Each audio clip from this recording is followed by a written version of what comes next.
If you like the video, make sure to like, subscribe, and comment for more videos like this. What are the scariest, creepiest legends, folklore, or paranormal stories you know? The kind that makes scary stories to tell in the dark look like a joke? This story relates to the Wendigo.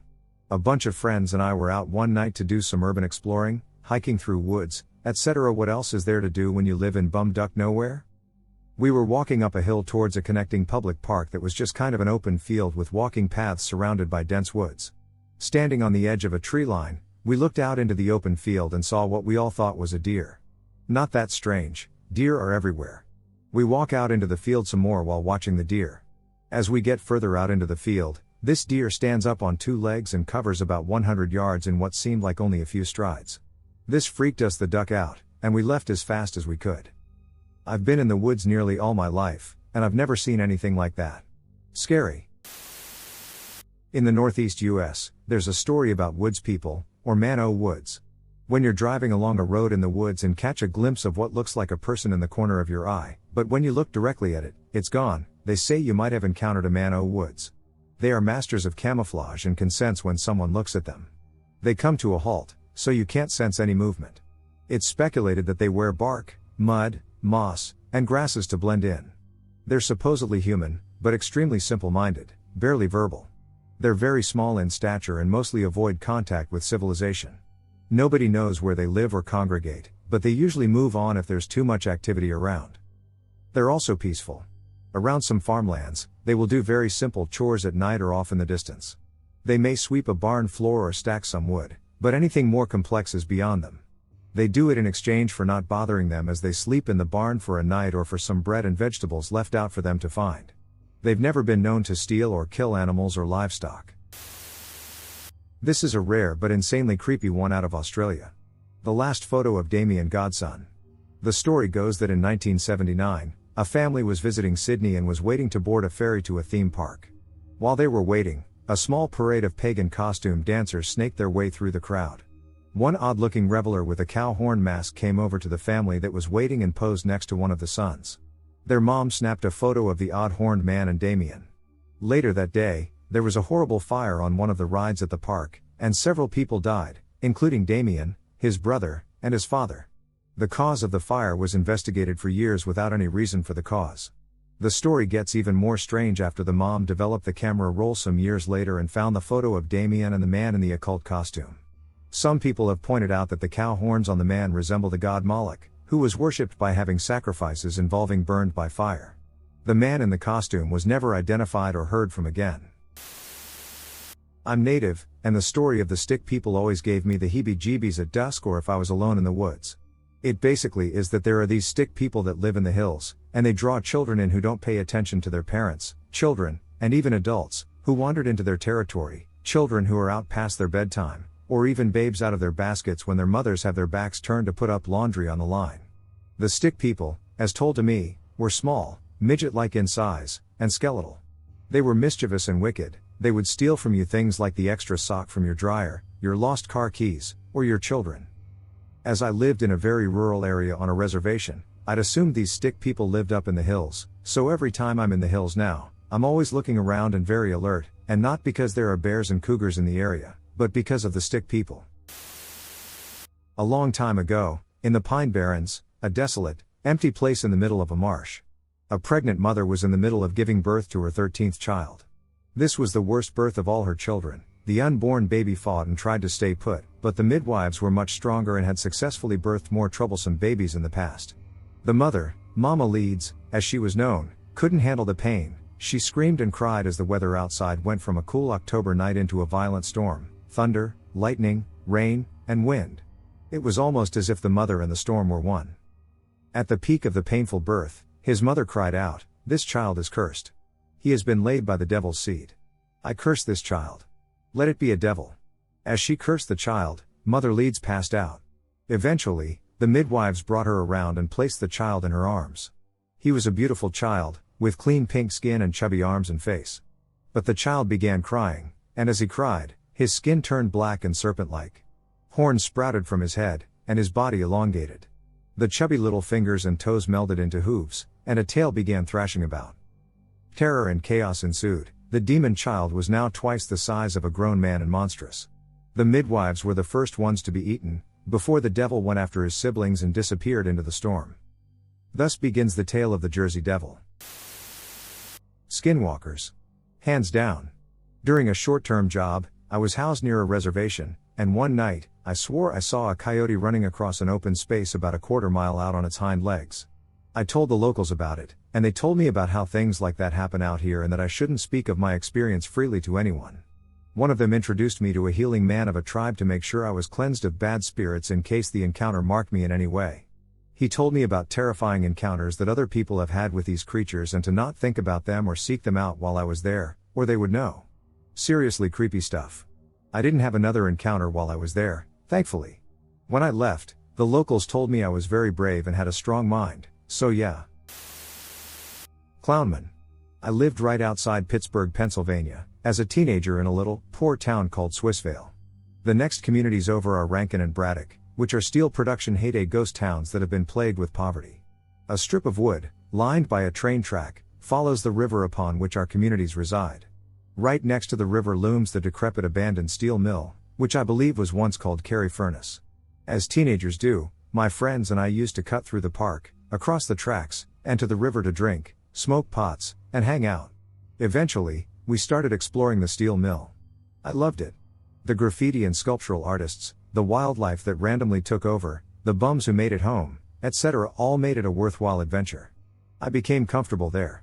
Then my friends told me about an abduction of a teenager whose bloodied body ended up strung up on a set of city steps. The killer was an insane man who dressed as a clown with a horrid, blood-stained mask. He lives in the woods and in the steel mill. He walks the tracks with a butcher knife he hasn't even bothered to clean. Don't come here alone. I got into a fight with a boyfriend one night and stubbornly decided to walk alone from the river, across the tracks, and through the woods. I got to the tracks, turned, and looked at the steel mill. Further down the tracks, I saw a figure. I couldn't see a face, but the baggy pants were rather clown-like. I ran like you wouldn't ducking believe. I've never felt fear like that before. It was probably a bum.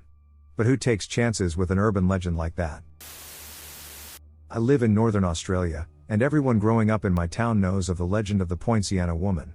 A quick online search will elaborate on the many variations to the story, but the one I grew up knowing is that of a woman who was killed by Japanese fishermen who hanged herself from a poinciana tree when she discovered she was pregnant.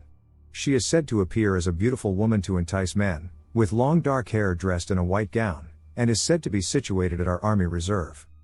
When I was around 12 and my younger brother was 10, he was in his room, and I was in the lounge room on the computer. He had come barreling out of his room, screaming, "Can you hear that? Can you hear that?" before dragging me over to the window. There was a faint feminine moan or hum. We could hear it moving from the window we stood at to the one across the room and back in a clockwise direction. The wind had picked up with the noise, despite how still the night had been. The sound became so loud that we were on the floor, covering our ears, crying. When I brought it up recently, my brother agreed that it was almost as if the sound had been in our heads. This went on for about 10 minutes before abruptly stopping. No wind, nothing. We found out the next day that our older siblings had been at the Army Reserve that night before they got home, had climbed the concrete pillars to the locked gun turret, and had been taunting the Poinciana woman before they left when they heard footsteps, assuming it was security. What creeps me out most is that not long after this happened, I realized that we had a Poinciana tree outside of that window. I don't remember the name of it, but there is a creature in Filipino folklore that is a beautiful woman who detaches her torso from her lower body at night. Apparently, her top half flies around, landing on the rooftops where pregnant women are sleeping. It has a tongue that reaches down into the belly button of the pregnant woman and eats her unborn child. The only way to kill it is to find its lower half and put salt on it. I was told this was a true story about a town in Wisconsin. This town has mostly corn fields and is flat, sort of a drive-by town. There are some pretty deep woods off the highway that shelter a church.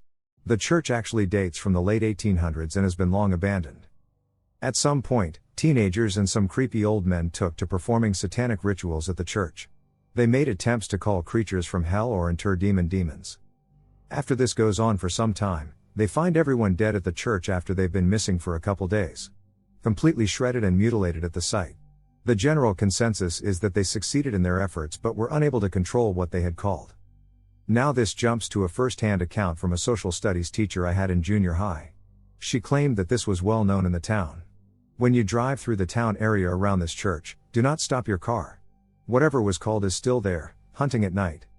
So a social studies teacher's friend is driving through this area to visit a friend in the next town. He's blasting through this road, surrounded by cornfields, and minding his own business. Suddenly, there was a terrible shrieking and ripping sound at the passenger side of the car, and the car thumps hard. Thinking that something just blew, he carefully slows down and gets out to take stock. The scene is as follows: the moon is out, and it's quiet in the middle of the country. The corn stands quietly in the dark with the headlights blazing in front of the car, illuminating the green of the fields. The engine is ticking from the heat. No wind, but some small noise from the field as the corn plants touch each other. Walking around to the side closest to the field, he observes that the passenger side has what appears to be claw marks that puncture the metal running from behind the front door all the way to the back bumper. The bumper is metal, and it has been pulled back like something was hanging from it. Spooked and now knowing the car is still operable, the guy runs back and gets in, taking off quickly. Not too long after, the man arrives at his friend's house. He brings his friend over to the car immediately and conveys the story to the friend. The man, hearing all this, turns sheet white. He then informs the friend of the story above about the church. He tells him that this happens to people from time to time. When people get out of their cars, they usually disappear. My dad told me this when I was a kid. Basically, duck Mexico. When my grandpa was still living in Mexico, he used to go out and hunt animals and sell them to the local vendors. One day, when he was gutting one, he found this weird looking stone. He kept it because it looked like nothing he had ever seen. After he found it, he would have a bunch of luck with hunting, but my grandma warned him to toss it somewhere because it was cursed. One day he was sitting on top of a tree with his rifle, and it seemed like his luck ran out because he had nothing all day. So he sat there waiting, and then he started hearing what sounded like chanting. He looked in that direction and saw torches and other things coming towards him. He stood up and saw ducking leprechauns. Scary as shit. They basically looked like demons, but like humans. My grandpa jumped out of the tree, threw the rock, and ran the duck away from there. He ran back all the way home, which I think was over 15 miles. He said he had never been so scared in his life. He ran all that as fast as he could. He never told my dad what they exactly looked like or any other details. My dad said he never liked to talk about it. The Aboriginal people of Australia talk about the hairy men, which are some kind of ape-like beast. Another name is the yowie. Basically, these things were blood-sucking creatures that would eat you, and the Aboriginal people were pretty afraid of them. Apparently, they would stalk you and follow you through the bush, and they move fast. The weird thing is that there are lots of different tribes in Australia with different languages, but all of the tribe names for these creatures translate to hairy men. Also, you've got to watch out for drop bears when you're in the bush. They fall on you from the trees and rip your throat out with their sharp little teeth. My mom told me this story about the village where she grew up in Scotland. The village's earliest known settlement is from 3000 BC, so it's old. It's been home to the Picts and the Romans. Nowadays, there is a small woodland, and the rest of the surrounding land is farmland.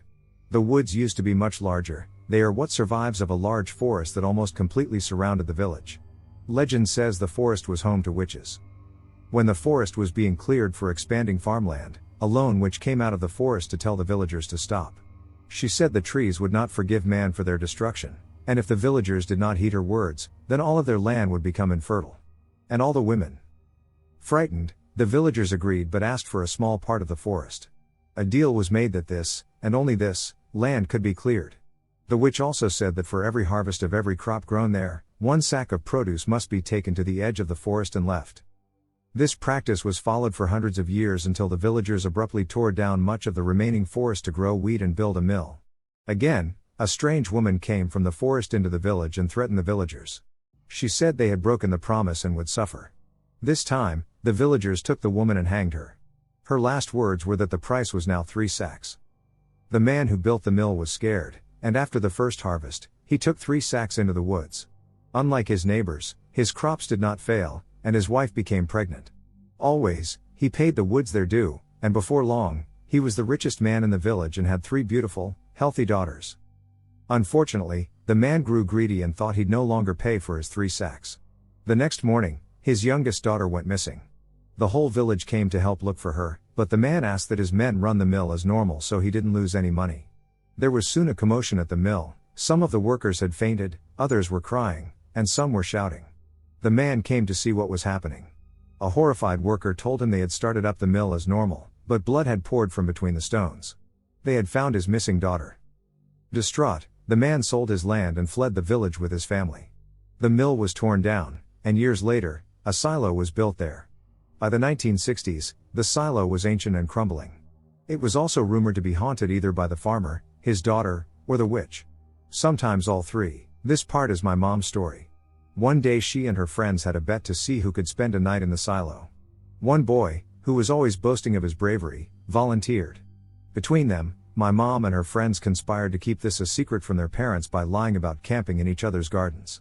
That evening, the boy, John, climbed the silo loft, and Mom and her friend gave him a bag of food, a blanket, and a torch. They told him they'd be back in the morning but were actually planning on coming back later to frighten him. They had waited a few hours and snuck back to the silo, and alarmingly, they could hear John sobbing and crying for help. They found him quite away from the silo, pulling himself along on his stomach. John had jumped out of the silo loft and broken his ankles. He was carried back to his parents' house and taken to the hospital. After the inevitable week of punishment, my mom was allowed to visit John. She said he still looked as terrified as he had that night. She asked him what happened. He said he told his parents and the doctors that he fell, but the truth was, he saw something. Not long after he was left on his own, he could hear something shuffling around in the loft. He used the torch to see, but there were only empty grain bags. He tried to ignore the noise, but finally it sounded like it was moving toward him. When he shone the torch on the grain bags again, he saw that they were crawling, dragging themselves along the floor towards him. That's why he jumped. The silo's long been demolished, but they've built homes there now. Eek. Where I live, there are more historical urban legends than mystery or monster legend stuff. The biggest one relates to a statue bust of Kaiser Wilhelm I, Germany's monarch during World War I. My town was once called Berlin due to the large German population, and so in the main park was a statue of Kaiser Wilhelm. As you can imagine, once World War I started, the German people and their symbols weren't looked upon favorably. Just days after Canada entered the war, several teenagers toppled the statue into the nearby lake. It was later recovered and kept in a German social club for safekeeping. 2 years later, a group of reserve soldiers got drunk and broke into the club. They stole the statue, vandalized it, and used it as a target practice. And then it was gone. So the urban legend is focused on the fate of the statue. The popular theory is that it was melted down and turned into napkin rings. Another is that it's buried in a farmer's field. But no one knows, and anyone who did is likely long dead at this point. It might not be the most common, but in Irish farmland folklore, I've been taught to fear the Puka. They say the Pica was old when God was a child. He is a child of the Fae sent to repent their sins to choose fortunes or famine. The Puka is a Fae creature colored either black, white, or gray. They have been shunned, and in order to earn back their wings, they must help those in need, the farmers. Farmers thank the Puka by leaving cream out at night, and in return, they will tend to the farm, but if the farmer tries to watch, see, catch, or help the Puka, the farm is cursed. Children are warned to sleep well at night to make no noise or let the light in fear of starting the Puka. Worse stories talk of children sneaking out to see the Puka and being caught and dragged back to their den never to be seen again and bringing a blood curse to the farm where the Puka has had a taste of blood and will kill each night after until it itself is killed. There were quite a few. A place called the KKK Dome existed behind the town's cemetery. I think it was the ruins of an old water treatment plant that had long since deserted. Basically, it was a concrete wall at least 8 feet tall that was in the shape of a giant circle, probably at least 150 feet from one end to the other. One rumor that gave the place its name was that supposedly the clan met there and conducted ceremonies. I don't believe it was actually true, but once, when exploring the area, someone found an old metal cage out in the middle of the woods. That gave everyone ideas of people behind them being kept in cages out there and being killed out there. I can't explain the cage at all in the context of an old water treatment plant, but I don't think there was really anything notorious about the place. There was also a place out in the country called Dead Man's Hill by some. It was next to where an old railroad crossing used to be. The story goes that a kid was in his truck crossing the railroad long ago and that his truck stalled on the tracks. Soon, a train came and killed him. The legend became that if you would park in front of the old crossing and put your car in neutral, his ghost would push your car up the hill and onto the tracks so that you could join him in the afterlife. Now, legitimately, this one did work. The way the land is around the area, it looks like you are being pushed uphill for a bit and up onto the tracks. It was really just an optical illusion, though. The second part of the legend was that if you put flour on the hood of your car, you would see his handprints appear as he pushed you. You can imagine the time we tricked kids younger than us by making them look away while we put handprints on the hood after the fact. Come to think of it, these stories really go on and on. I'm from rural Illinois, so there wasn't much to do. In the dungeons of Warsaw lived Basilisk. It was a huge monster with wings like a bat, a tail like a crocodile, huge claws, and eyes that could turn people into stone with one look. Every midnight, he came out of the dungeons to eat people. During this time, the earth was shaking from his heavy feet, and wind was blowing from his enormous wings. The mayor said that he would give a lot of money to the person who killed the creature. Many had failed and turned into stone. One day, 15-year-old Mark, a poor boy from the city, told his little sister, Magda, that he would defeat Basilisk. The next day, she found her brother's statue. On her way back home, Magda was crying when she saw a mirror selling shop. A little voice in her head told her to buy a mirror and reflect the stone-making look of Basilisk. Magda ran into the dungeons, praying for the mirror not to fall down. Basilisk looked into the mirror and turned into a statue, and everybody that was made from stone was turned back into a human. Magda and Mark were happy together and got a lot of money from the mayor. People were happy that the danger was gone, and many of them sold parts of Basilisk. All that is left of the monster today is his crocodile tail, which you can still see in the dungeons, as a tourist attraction. More of a ghost story than an urban legend, but I always enjoy sharing it. My grandfather and his 4 brothers spent their summers at their family's bay house, more of a shack, really, in Fairhope, Alabama, when they were young. It was a 5-minute walk to Mobile Bay, and growing up around there, I can personally attest to the area's long history of spooky shit. One night, my grandfather and his brothers were sleeping on the house's screened-in front porch, with air conditioning not readily available and it being South Alabama in the middle of summer. My grandfather and his brothers are fast asleep in the middle of the night, and an old taxi drives up and parks in front of their house. A man and a woman get out of the cab dressed in seemingly weather-worn wedding attire, top hats and all. They walk up to the house, and the woman scratches the wood siding of the screened-in door with long fingernails, and the pair proceeds to go back and get in the cab. All the boys were awoken by the sound of the scratching but were scared shitless to move or make a sound till morning. The next day, my grandfather brought it up to his brothers, and they all confirmed it actually happened and wasn't a dream. They called the woman the witch and claimed to have seen or heard her multiple times throughout their lives. A few years ago, I went to see the house before it was torn down, and there were 5 scratches spaced in the same way that fingernails would leave on a wood plank. I told the owner the story, and he became visibly disturbed, telling me about an old taxi that would park across the street occasionally from midnight-ish, till right before daybreak. Still gives me the heebie-jeebies. There is a local legend about a campsite I used to go camping at here in upstate New York.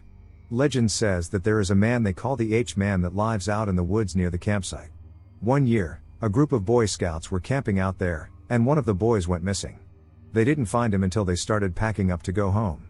As they were cleaning up and packing up their belongings, they found the missing kid. He was dead under one of the mattresses, with an H carved into his chest. They say that when the H-Man kills campers, he carves an H into your chest. Growing up camping here, all of us kids were terrified of the H-Man.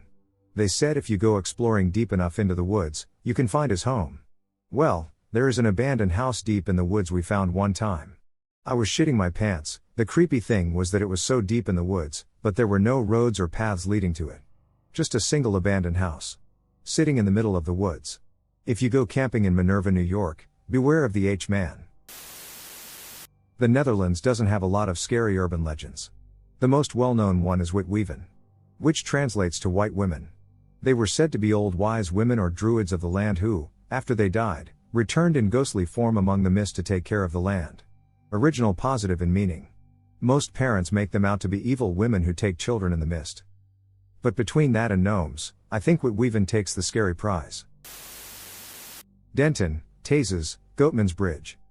Half a century after the bridge was built, an African-American man named Oscar Washburn settled with his family near the bridge. Earning his living raising goats, he was soon called the Goatman by the locals. An honest businessman, his goat-raising business was a success. Unfortunately, there were those who did not welcome a successful black man into their midst. When Washburn posted a sign on the bridge that advertised this way to the Goatman, it angered local Klansmen. On a dark night in August 1938, these hateful men crossed the bridge without their headlights, then burst into Washburn's home and drug him from his family to the bridge. The Klansmen then fitted a noose over his head and pushed him over the side of the bridge. However, when they looked over to make sure he was dead, they could see only the rope. Washburn was gone and was never seen again. The hateful Klansman then went back to his home and killed the rest of his family. Ever since that fateful day, a number of strange things have reportedly occurred on and around the bridge.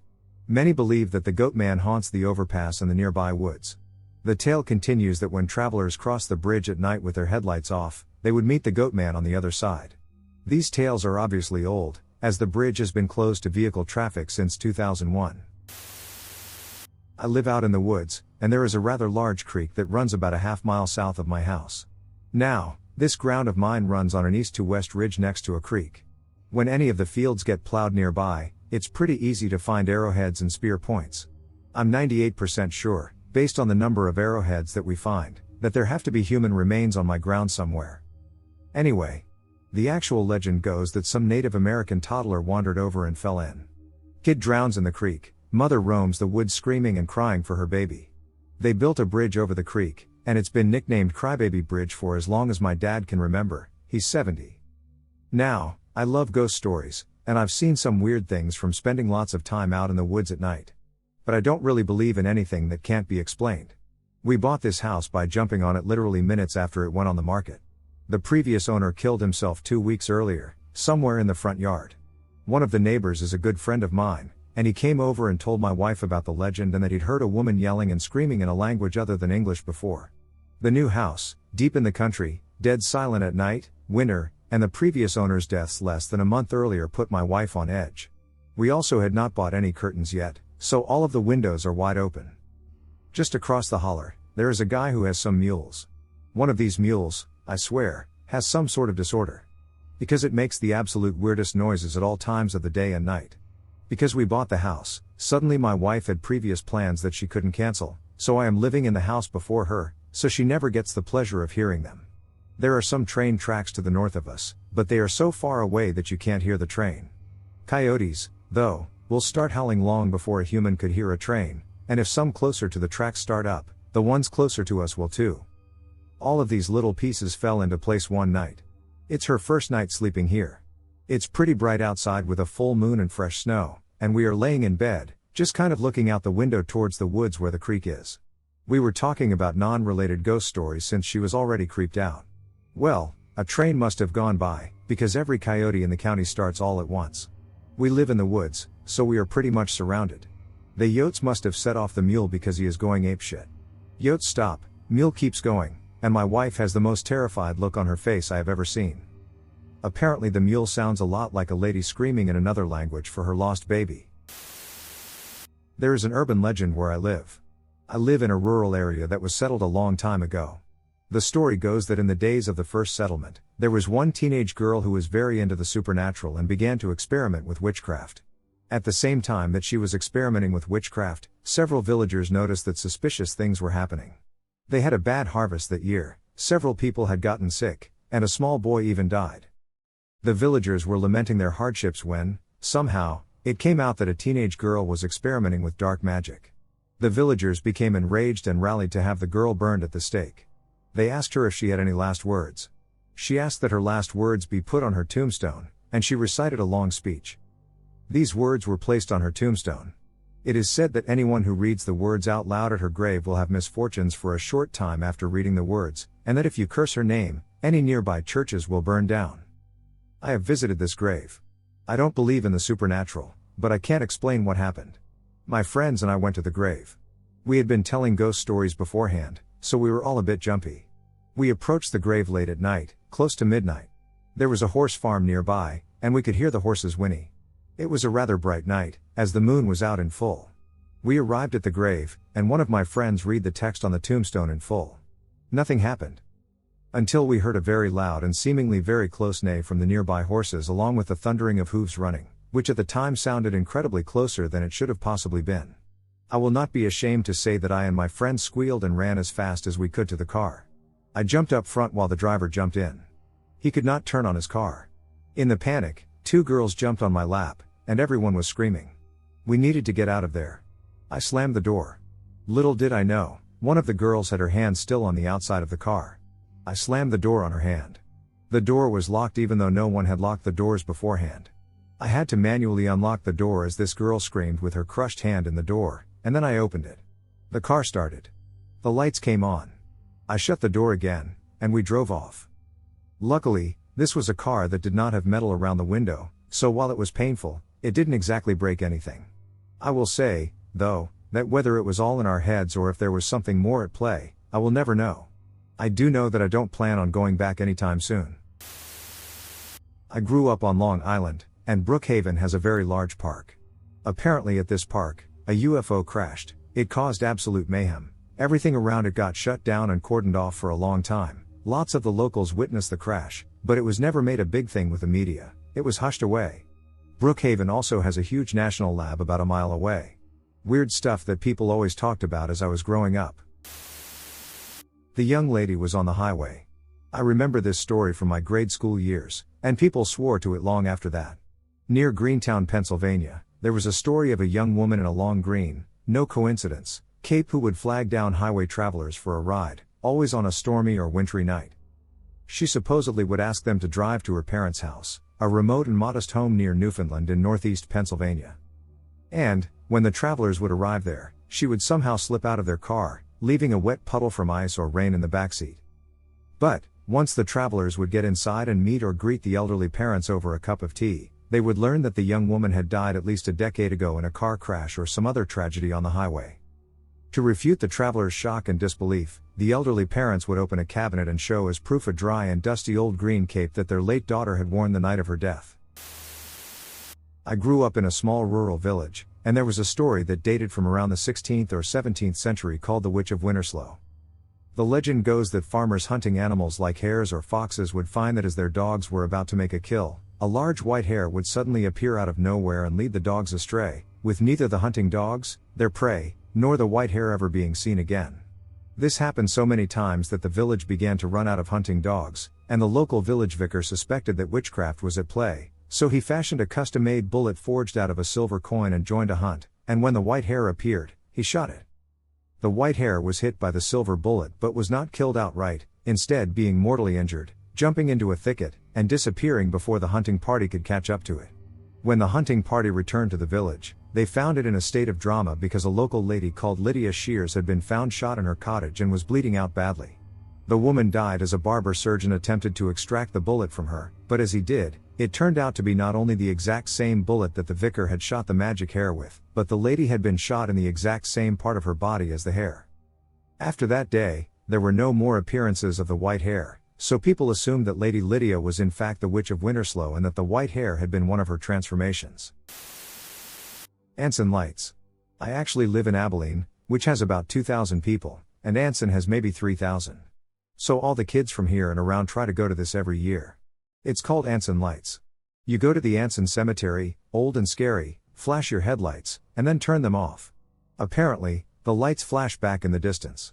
I have gone but didn't see anything, but we were not that interested, just a bunch of high schoolers sitting in the spooky old cemetery goofing off. I would like to go back, but I'm an adult now and know I want to go. The story goes like this: in the pioneer days, the area had lots of Indians, and the pioneers were scared of them. So it was winter, and a widow and her kids needed firewood. She sends the boys out to chop some.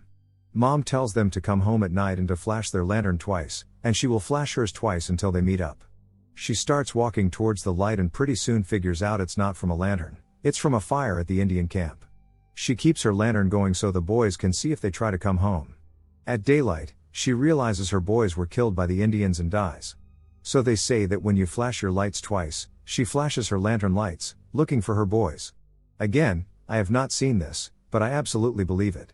I know lots of people who have seen it, and Unsolved Mysteries even did a story on it called Anson Lights. My mom swears this happened. I'm guessing it would have been in the early 1900s on our native reserve. A young mother died in childbirth. In those days, they would attach a bell to the cross above just in case they came back to life or a mistake was made. Anyway, the husband goes to the grave and makes a tent because he's so heartbroken. Then the bell starts ringing.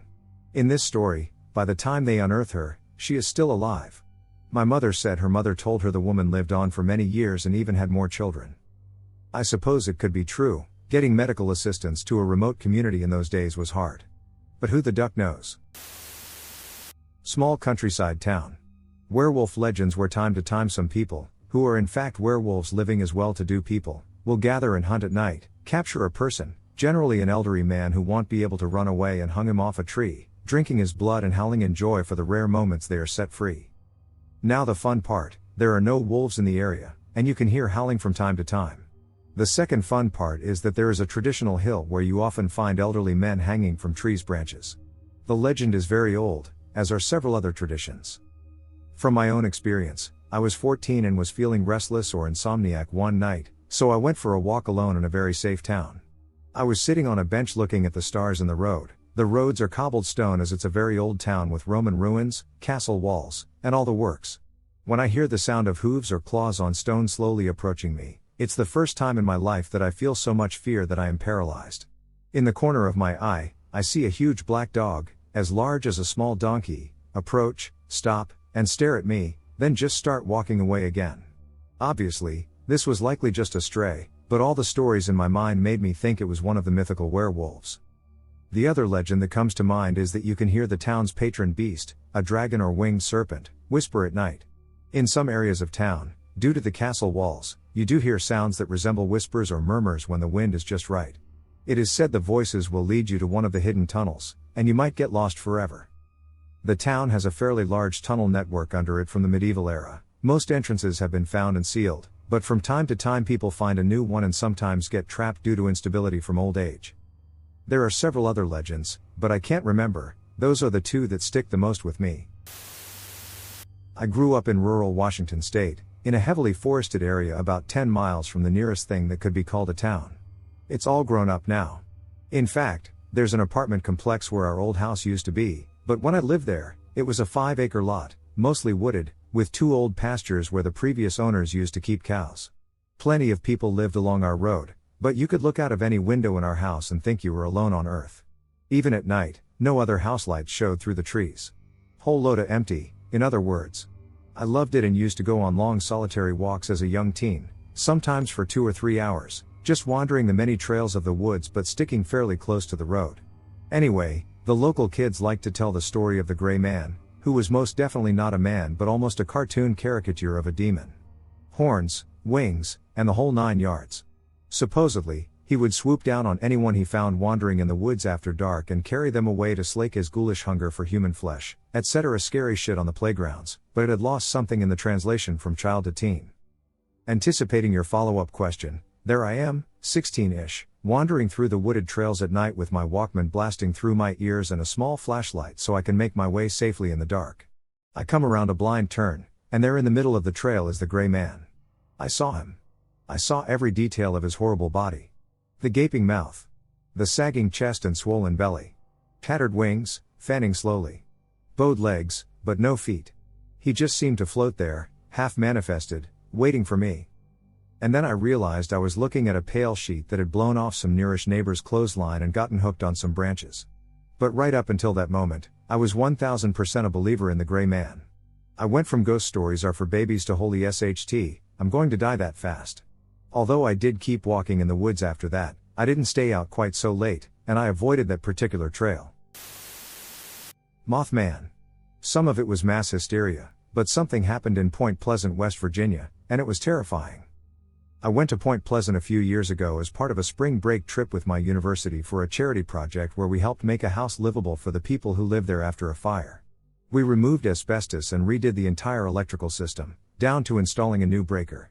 And no, I never saw even the slightest glimpse of the Moth Man. In the small downtown, the Moth Man is more like a novelty.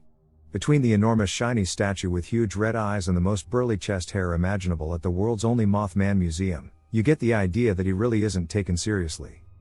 But when you get into the more residential areas, something just feels off.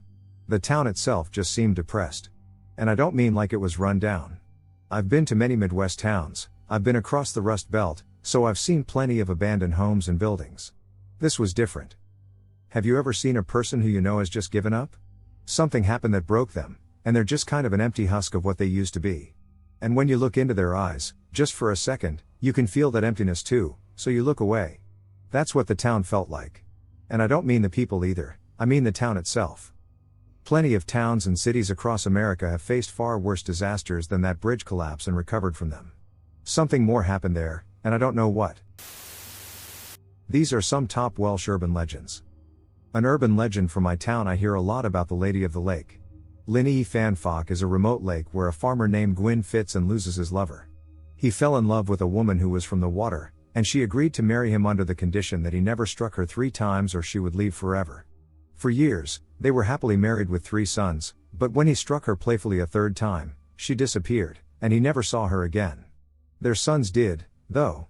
She would come from the lake to teach them the powers of healing with herbs and plants. They became skilled physicians, and so did their kids. Some of their remedies have survived and still remain in the Red Book of Hargest, a medieval manuscript of great importance. Angelister is a story about the villagers of Llangernew learning their fate from a supernatural being under the boughs of a 3,000-year-old yew tree. Each year on Halloween and July 31st, the Angelister is said to appear in the medieval church of Llangernew in Conwy. On those days, it announces the names of parish members who will die shortly after. The kingdom of Maes Gwydno, better known as Cantra Gwaelod, is the most interesting one to me. It is said that it lies under the Irish Sea and Cardigan Bay, and it was ruled by Gwydno Goran circa 520 AD. The land was extremely fertile but depended on a dike to protect it from the sea.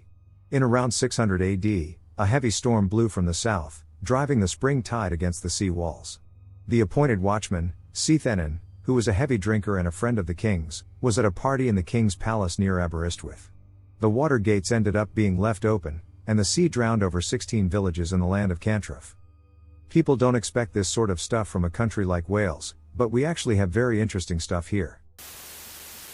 I went to school in the middle of the woods for most of my life, and while I wouldn't say it's an urban legend, we all knew not to talk about the deer. There was a family of deer that lived outside of the woods, and they'd come in and out of the school every once in a while. One of these days, my friends and I were out on the playground when we heard them walking by, and we looked up. Now, there were around 12 deer this year, as we had counted them previously, so it was weird as hell to see 13 of them. We were staring at them when the 13th deer turned to look at us, and I swear to whatever God exists out there that this thing had solid white eyes and sharp, bloody teeth. The 2 of us were having a stare down, and I just had that adrenaline rush of I'm about to die before a gap in my memory happened. For about 6 hours, I have absolutely no idea what happened. It's the adrenaline rush and then me climbing into bed 6 hours later because I have a fever. To this day, I have no clue what it is, but my friends and I never spoke about it again. Aussies have the Piga Princess. There's an urban legend about the Piga Forest, Piga Scrub, we call it, where you'll drive through it at night and you'll see a woman in white on the side of the road. If you do, you have to keep going because if you slow down or stop, you'll die, etc. Driving through there at night, a friend was telling me this story, and he said if you see her and you even slow down, she'll appear in your vehicle. She was killed on that stretch of road and wants to take others with her. The worst bit is that it seems to be based on an actual woman who, for her own reasons, went and lived in the scrub. Run over one night by a truck driver. Who knows how true the story is, but she was run over in the 90s, and people still see her ghost figure on the road at night. The creepiest part of the Piga at night for me is the lack of animals. Driving towards it, there's wallabies on the side of the road eating the grass and just generally being wallabies for hundreds of kilometers of roadside. But as soon as you enter the Piga, we didn't see a single wallaby or any other animal until we got out on the other side, and then within 10 km, bam, wallabies again. Mate and I were driving 2 utes through their convoy style. He was in front and was complaining over the CBC about the wallabies standing right on the roadside. He was always worried one would spook and jump out in front of the ute. A few kilometers into the Piga, we were sharing Piga ghost stories over the radio, and I said, well, at least there's no wallabies. Once we realized there was nothing around, I think that made the drive a lot more tense. Seeing the first wallaby a few kilometers past the scrub just made it worse, really. Oh, that and the fact we knew we'd be coming back through the Piga at night a week later. Ducking Australian bush, I don't believe in ghosts, but after those trips, I'm glad I live in the city. I grew up in a small town called Klamath Falls, Oregon. We had an urban legend about the old OIT building. Anyone from Oregon has probably heard of OIT, Oregon Institute of Technology. It's a pretty decent school if you're going for anything tech or engineering based. Well, they rebuilt the campus sometime in the 50s, I believe, and relocated it to another part of the city. The story goes that the ruins of the old campus are haunted. There's not much there currently, just some rubble and pillars remain. However, people will hear crazy noises from disembodied voices or see strange demon-like creatures hanging around the surrounding woods. These stories are further perpetuated by the location of the old facility. It was built in an area known as Old Fort Road. On the outside, and in reality, the location is just a rural road with some homes and farms scattered around in the backwoods. Really pretty place. Part of what makes the place strange, outside of the rumors of the paranormal, is this row of homes off one of the side roads in the area. If you go down there, I can't remember the name of that particular road, you will find some large homes that are mostly completely abandoned. Of course, this gets the rumors going of ghosts or evil Native American magic chasing people off the land. In reality, the homes were built around the time asbestos was discovered to be hazardous. The whole area was littered with them. So the people who had those homes built up there got paid out by the city to stay away from there, and the homes just remained with no one living in them. Due to the eeriness of the area and the rubble of abandoned homes and buildings, it created great stories passed down for generations about hauntings and weird cult-like activity that happened out in the backwoods. There are 3 big local urban legends in my area. The Lizard Man of Lee County is the most well known. During the height of Lizard Man fever, it was spotted a couple times in my county. I even remember people selling Lizard Man shirts. As the name indicates, it was basically the SC version of Bigfoot. There are 3 big local urban legends in my area. The Lizard Man of Lee County is the most well known. During the height of Lizard Man fever, it was spotted a couple times in my county. I even remember people selling Lizard Man shirts. As the name indicates, it was basically the SC version of Bigfoot. This article has some of the shirts from that time and hilarious photo evidence of Lizard Man. The second one is the Crybaby Bridge. You might actually have one of these near your home. I know there are several in SC. The legend goes that a mother lost her baby while crossing a bridge. Sometimes she throws the baby herself, in other cases, it was an accident. But if you go to the bridge late at night, you can hear a baby crying. Also, if you put baby powder on your back bumper, little handprints will appear as if a group of children are trying to push you into the river. I visited our local one during the day. Now, the closest urban legend to me is the ghost hound of Goshen. I actually knew this one as Happy Dog, and the road he was supposed to be on was less than 20 minutes from where I lived. Supposedly, Happy Dog was haunting the rural road in anger due to his master being murdered by locals. I was never actually afraid of him, and I used to imagine him running by the car when going down rural roads. This fourth one is less of an urban legend and more of a superstition. As a warning, the following discusses child death. I am from Union, South Carolina. The biggest thing we are known for is Susan Smith, a woman who ended her 2 children. When people talk about crimes leaving a scar on a place, this is one of those cases. I can get into it more if anyone is interested. Their murder involved her letting her car roll into a lake from a boat ramp. Eventually, 2 monuments were put up at the boat ramp in memory of the 2 boys. 2 years after their murder, a local family went to see the memorial. Through some freak accident, their van rolled into the lake, killing 7 people, including 4 children. After this, the memorials were moved, and the boat ramp was dismantled. These 2 events have many people declaring that that part of the lake is a bad omen. I remember going there as a child. I was terrified of being in the car when my dad was getting out. It doesn't have a name that I know of, but something lives in the town of Kennesaw, Georgia. I have seen them 3 different times. Imagine the body of the rake, long, curved, knife-like claws, hunched over, almost fetal position, pink skin covered mostly by short brown fuzz, but its head is closer to a wolf's than a human's with a snout and pointy ears. It stands on 2 legs but tucks its claws parallel to its wrists, makes its hands into fists, and runs on all 4 like a gorilla. It was first sighted by my friend and her brother in 2014, my senior year of high school. She saw it run across the road and into the creek on the other side, and she told me about it the next day. A few days later, she, her brother, and one of her sisters, she is the eldest of the family, saw it at their neighborhood park near dusk. She said it popped out of the woods, growled at them, chased them to their car, and they booked it out of there. It was a couple days after the rain, so I went there the following afternoon to look for tracks. I found them immediately. It was a shape slightly reminiscent of a human footprint, but the proportions were way off, toes too long, soles too short, and evidence of canine claws. I actually saw it for the first time that month. I had just gotten my dad's '67 Corvette running for the first time in months and was out testing it. It was near sundown, and I glanced across an empty field. At the beginning of the tree line, I thought I saw a wolf. A double take revealed it wasn't. I yanked into a neighborhood and turned around, but by the time I got back, it was gone. The second time I saw it, we were trying to coax it out of the woods. We were hanging out in the park when my friend saw it. Just as the sun went down, the streetlights came on, and we heard a growl behind us. I figured it was one of the guys we brought, a skeptic, until I noticed he was on the bench in front of us, stone pale. I looked back, and there it was, growling and foaming at the mouth. 2 of my friends were headed for my Land Rover. I was so stunned, I was just sitting there. It threw its head back like a wolf does when it howls, but it did not howl. It sounded like a blood-curdling human scream. My legs finally logged in, and I was in a dead sprint for the Rover with it right behind me. One of my friends tried to take a picture, but with the movement and low light, it looked like watercolors. The 3rd time was last year. I turned onto the street that leads to my neighborhood in my Jeep this time, and one of my box lights caught something in the road. I flipped on my light bar and lit it up. That was the first time I noticed it had tapetum lucidium, I shine. It looked at me approaching for a second, then got back down on all 4s and ran into the woods. The area where I live now is probably the Bell Witch. In the area where my grandma grew up in East Tennessee, there is a legend of a guy named Skin Tom. It's basically your classic hook man at the Lover's Lane story with a twist. Apparently this guy, Tom, back when cars were new, liked to step out with married women and take them in his jalopy to Lover's Lanes. The husband, one of the women he was with, found out and followed them there. He pulled Tom out of the car and skinned him alive.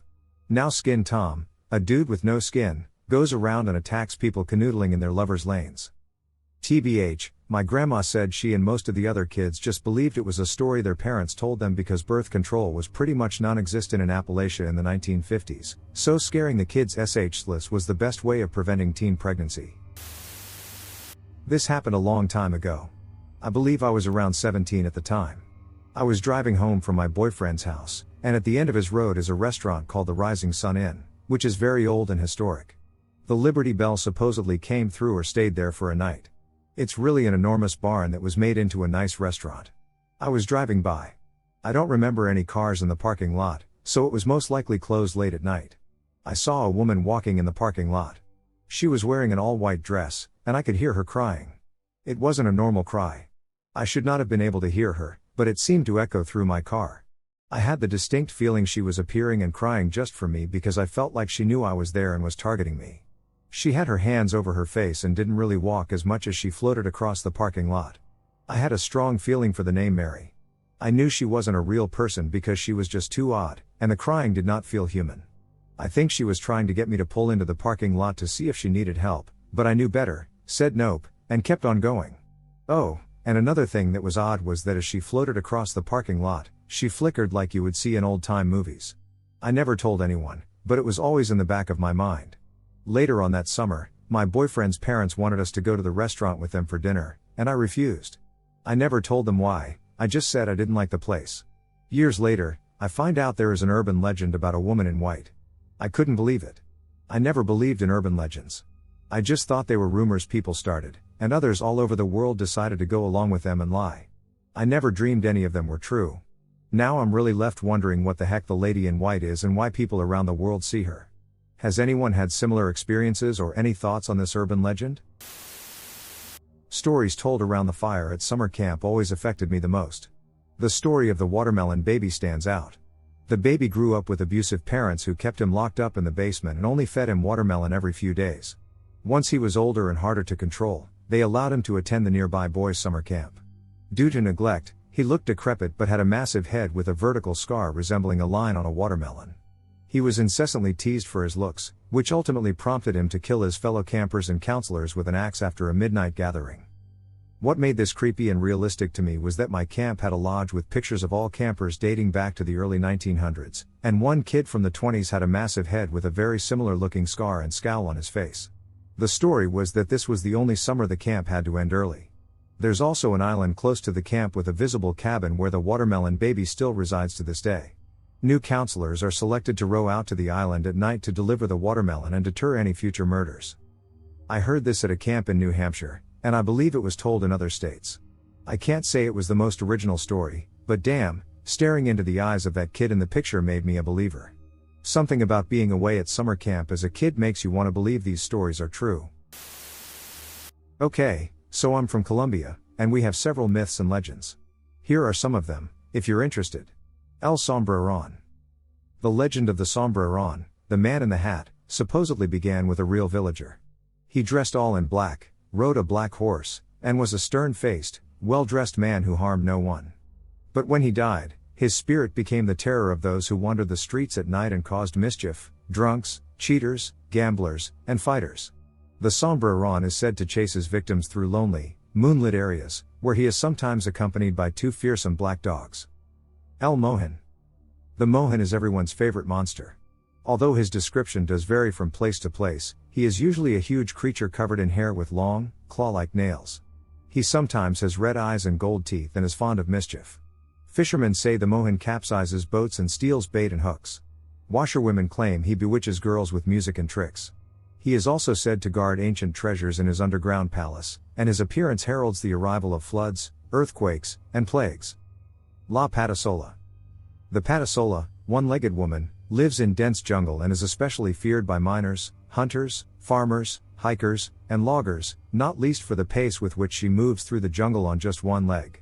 Some say the Patasola appears as a beauty who entices men into her lair, then traps them as an ugly, wild-eyed woman.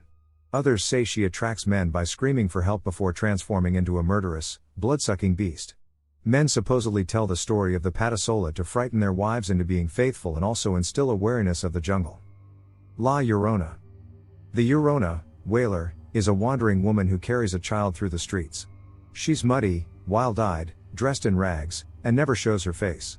Some legends say she screams for aid, but anyone who carries the infant inherits the curse to become the new Llorona.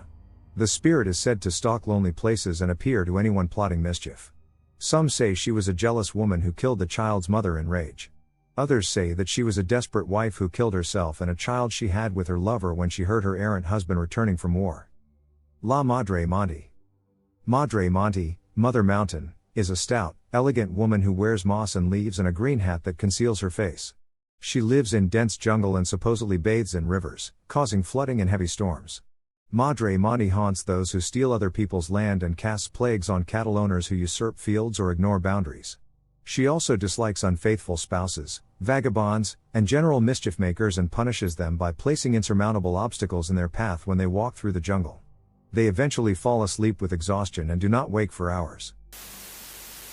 Back in the late 90s or so, a guy in America posted on a mailing list, early internet, about an encounter he had with a black-eyed child. I don't think he was coming out of a movie, and headed to his car.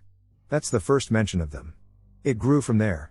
A low-budget film was done, and hey presto, suddenly everyone knows someone who's had an encounter with a black-eyed child. Whether he wrote a wonderfully spooky fiction tale for fun or whether he really saw something, it is debatable. More of an urban legend than anything. Similar to Slender Man. On the other hand, there are people who believe aliens, evil entities, etc. are now taking on the appearance of black-eyed children because they have become so prevalent in supernatural lore and they're so talked about that they use it to disguise themselves. I'm not sure if I'm explaining that properly. I don't believe in them. I think they're an urban legend that the paranormal community has jumped on and convinced themselves they're real. You always hear, don't let them in your house or you'll die, and I always wonder, how the heck they'd know? Did the person have time to write a note saying, I let a black-eyed child in? Before they died? It's like that old myth that if you're falling in a dream and you hit the ground, you'll die. If you die in your sleep, no one knows you were dreaming about falling. My friends and I were researching haunted areas in Colorado that we could go to that weren't too far to drive to. I came across the Third Bridge. Legend has it that Native Americans were slaughtered there. Also, teens have died in car accidents at the bridge looking for a scare. You can look this place up to verify the information I'm telling you. To get to this place, you have to take County Line Road basically all the way into the middle of nowhere. Farmhouses are spread out a great distance from each other. There are no street lights either. It's pitch black if you turn your headlights off. Eventually the road turns into dirt, and you take the road until you get to the hill. Once you drive up the hill and get to the top, your headlights illuminate a scene straight out of a horror movie. At the top of the hill, you can see the bridge, which looks very old and beat up. It's a concrete bridge, and you can just tell it's been there for a long time. The creek that runs under it is completely dried out. The bridge is surrounded by these huge, scary-ass trees. They look evil at night, if that makes sense. Just being on that hill and looking down at that scene, dread just overwhelms you. 1. The very first time my friends and I went to this place, it was probably the scariest. It was 4 of us in my Toyota 4Runner. We find County Line Road and eventually make it to where it turns into a dirt road. As soon as the road changed to dirt, we all got this feeling that something bad was going to happen, Like we had made a mistake deciding to come here. We make it to the top of the hill, and I just stop. We are all just sitting there, looking in every direction, still deciding if we really want to drive down to the bridge. We hadn't been sitting there for more than 2 minutes when I saw, at the foot of the bridge below us, a tall, dark figure just standing there. I knew it was staring at us, you could feel it. It had no facial features, it was just this solid black figure. You could tell it was a person, though. I looked at my friend in the passenger seat and asked him if he was seeing this right now. All he said was yep, with this terrified look on his face. I look in the back to see my other 2 friends holding each other and staring at this thing, my boyfriend and girlfriend. As I returned my focus to this thing, it started sprinting at us. Once it started running, something was waving on this thing at about foot level, like it was wearing a damn cape. I put that SUV in reverse and got the hell out of there. We didn't even make it to the bridge, too. After we had told all of our other friends about what had happened, a few others wanted to go check it out. So I smartly agreed to go there again. The couple I had gone to the first time didn't want to go this time. I can't blame them. My other friend, surprisingly, was down to go. So I loaded up my vehicle again with a full crew, and we headed out. Fast forward to the top of the hill. Fortunately, the shadow man wasn't there again, so we slowly made our way down to the bridge.